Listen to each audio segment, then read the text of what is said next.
কাল একটা ছেলে আমাকে জিজ্ঞাসা করলো, দাদা এআই তো সব করতে পারছে, একদিন কি ট্রেডারের দরকারই থাকবে না?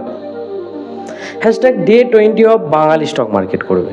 আমি অনেকক্ষণ ভাবলাম, তারপরে বললাম, এআই হিসাব করতে পারবে, কিন্তু মানুষের ভয়টা কি কোনোদিন হিসাব করা সম্ভব?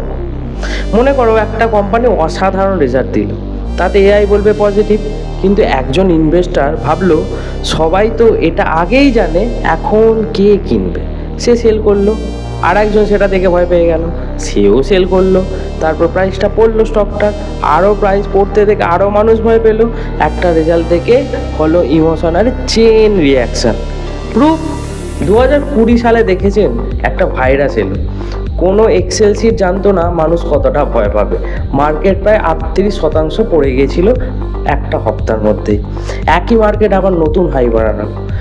রিয়েল পয়েন্টটা কি, এআই মার্কেটের ডাটা পড়তে পারে, সেন্টিমেন্টও মেজার করতে পারে, কিন্তু আনসার্টেনিটির মধ্যে কোটি কোটি মানুষ কি রিয়্যাক্ট করবে সেটা মার্কেট নিজেই তৈরি করে।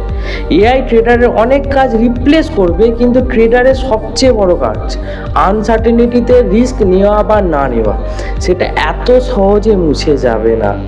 মার্কেটের একটা কোডিং প্রবলেম না, মার্কেটে একটা হিউম্যান বিহেভিয়ার প্রবলেম। আর মানুষের মন এখনও পৃথিবীর সবচেয়ে unpredictable algorithm. #DEnterprise, grow with dreams.